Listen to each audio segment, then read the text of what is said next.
Hello and welcome to the manager's desk. My name's Evan Baltz. I'm a marketing technology leader and a team builder. An important part of being a manager is communicating regularly with your direct reports. And this can be a valuable time to connect with your team members, but sometimes it ends up being a lost opportunity or just a checking a box experience. So, here are some helpful tips on how you can get the most out of your one on ones. Number one, have a meeting agenda for your appointment. You don't always have to follow the agenda exactly, but it's helpful for your employees to have some kind of an idea of what to expect, what to prepare for the one on one time. For example, I like to have a slightly different agenda for each week of the month. For the first week, maybe the agenda centers around current projects an employee is working on. The second week might focus on employee feedback. The third week might be more about the top down information from within your organization. That's something that's important for employees to hear about. And maybe the fourth week is a discussion about the team or the organizational culture. That's just at a high level. The conversation can flow where it needs to week by week, but at least set some expectations. Number two, ask open ended questions. That would seem to be an obvious one, I think, for most people, but not everybody's great at coming up with those kind of on the fly. But here's a trick: it shouldn't sound like you are asking fishing questions. Employees are often suspect of such questions and will worry about what they say, that maybe it's going to be used against them or that there's something that you're kind of skirting around that you're trying to get from them. So a question like, how do you feel about the department leaders? Right? See, that's the kind of question that people ask sometimes and causes employees to get worried or go into cautious safe mode, right? It sounds like a trick question to them. So they'll provide you an answer, but it'll be a safe answer and probably something that doesn't generate a whole great discussion. Get to the open-ended questions organically, if possible. Say something like, I've been thinking about some things I feel our leaders could do better, like A and B and C. What are your thoughts? Right? You've shared something to say it's okay to talk about this subject. It's much more an organic approach to asking that open-ended question.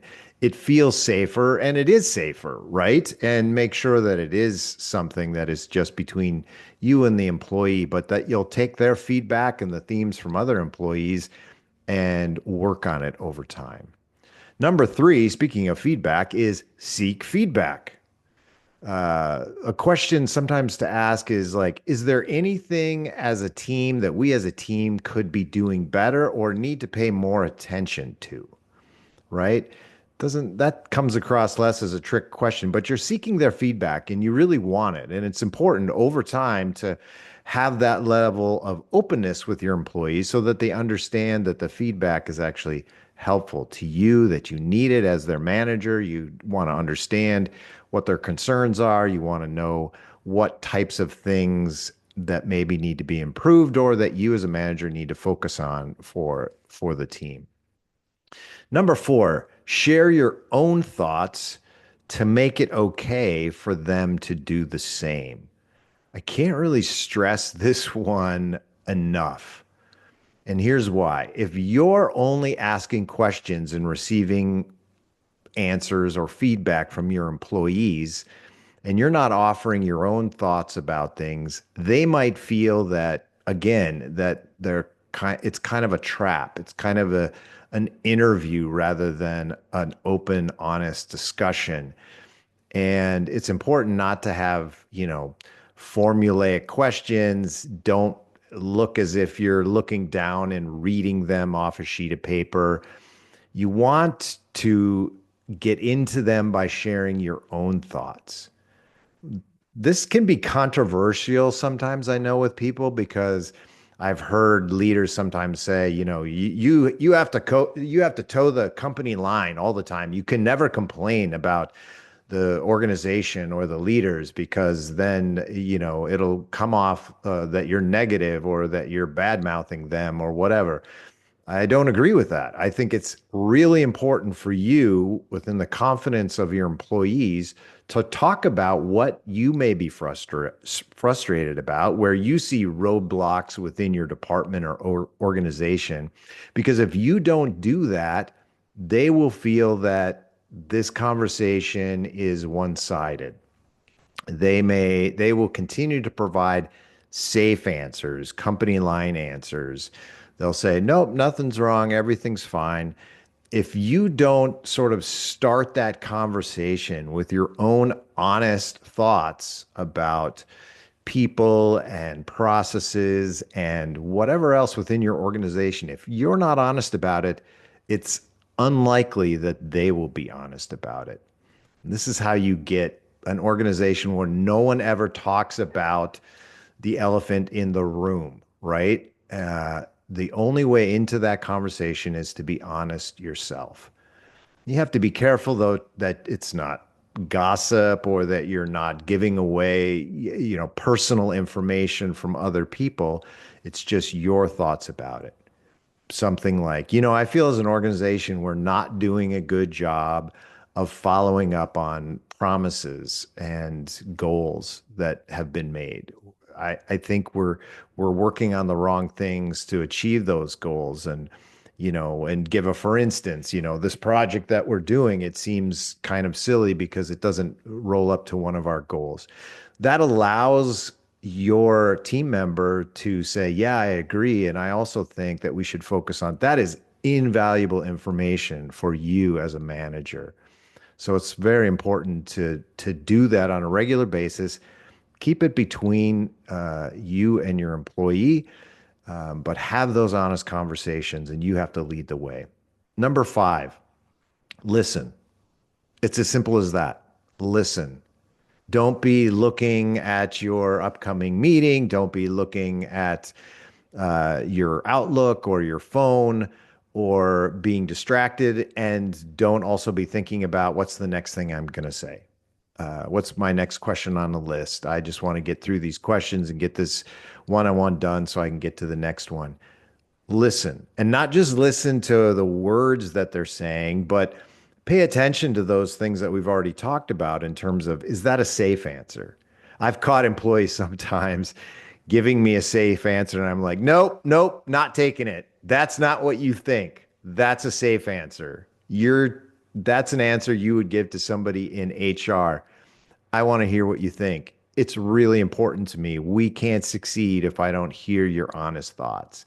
And you can do that in a very kind of open and honest way and organically get into those conversations. Let them know that you're open to hear that. But you can't do that unless you're listening, watching their body language.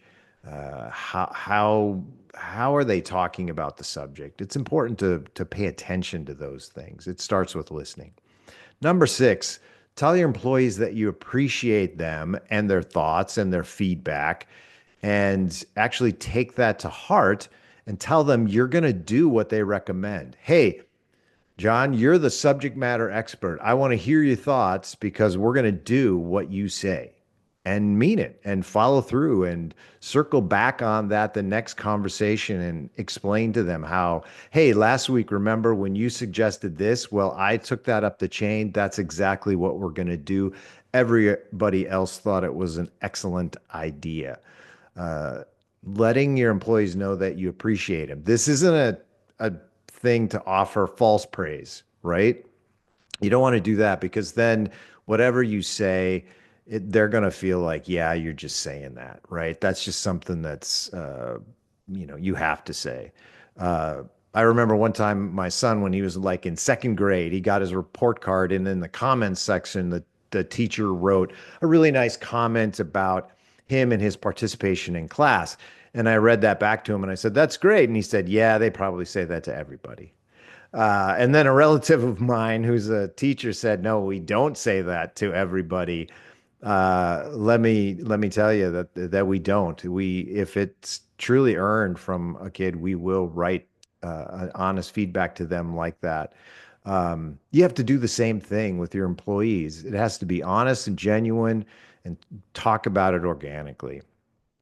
Number seven, discuss their career path and personal growth. And maybe this is even an agenda item once a month or every quarter to specifically talk about what's the next job that you want. And let's start you writing that job description. What would be the ideal job description for your next role within the organization?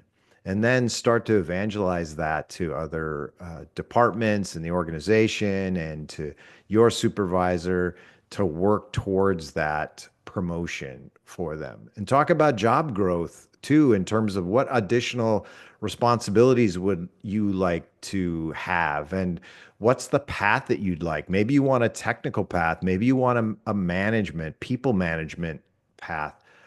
Discuss those things. And you don't necessarily have to make promises about, hey, well, we'll make sure this happens. Say, we will work towards that, and I will do everything in my power to work towards that. But I need to know what's the path that you want to take and what's important to you in your professional growth. Number eight, be conversational, not preachy or HR like, right? It needs to be a normal conversation. That's so important. That's what builds trust is like, this is just a normal conversation. I'm not sitting here reading off a script. I'm not talking to you uh, in a way that's just, so professional that it comes off as cold or calculated. It has to be a real conversation. And maybe it takes practice, right?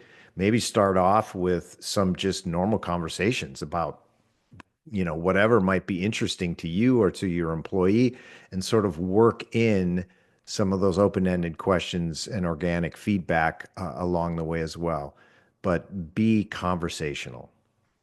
Number nine, be open to talk about fun and interesting things that aren't related to work. There will be times when you have an agenda and maybe that only takes up a couple of minutes.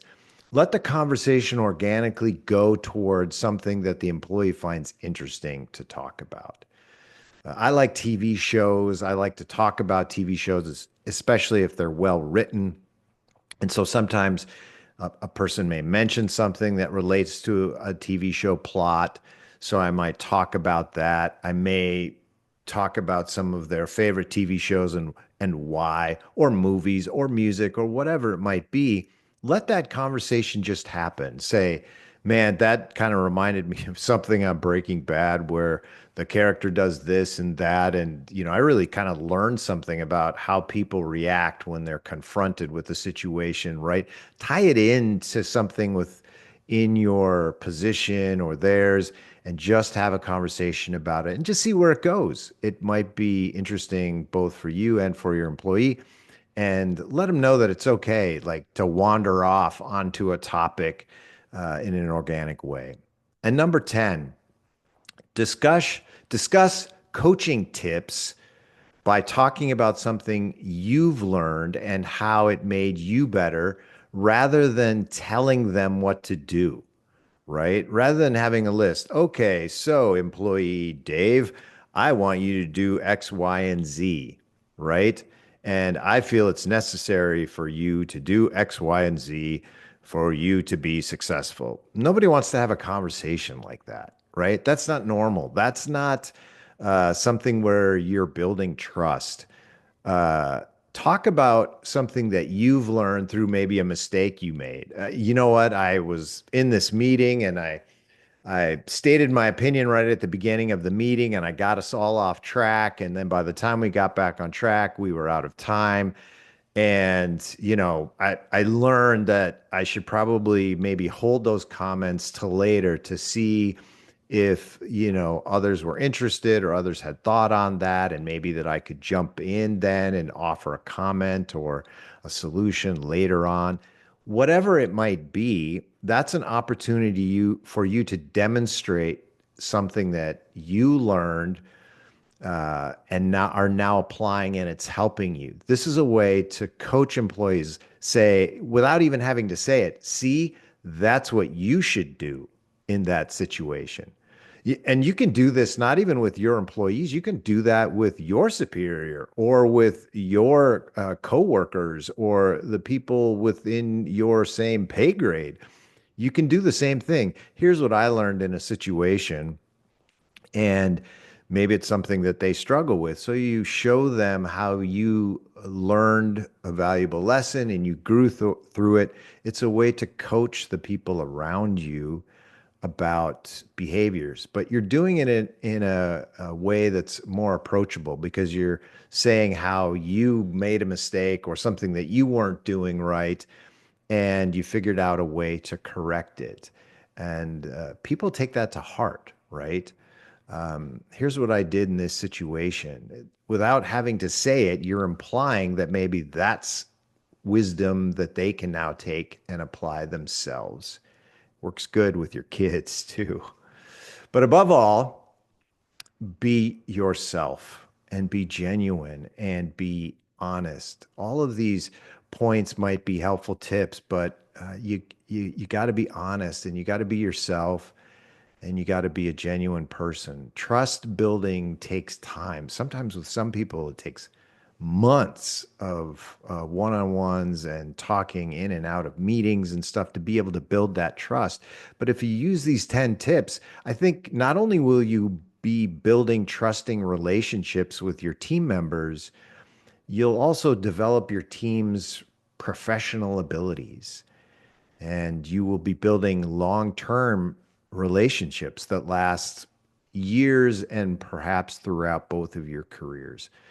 And ultimately, for me as a manager, that's what is the most rewarding, is that relationship that I've built with team members over the years using some of these tips. Well, did I miss any? What do you think? Let me know in the comments section, and you can watch my podcasts on YouTube or Spotify, and you can listen if you're in your car on iHeartRadio or on Amazon Music. And if you want to interact with me, you can do so on Instagram and X. And so for myself and my producer, Michael Scott, I'm Evan Baltz, and we'll see you next time on The Manager's Desk.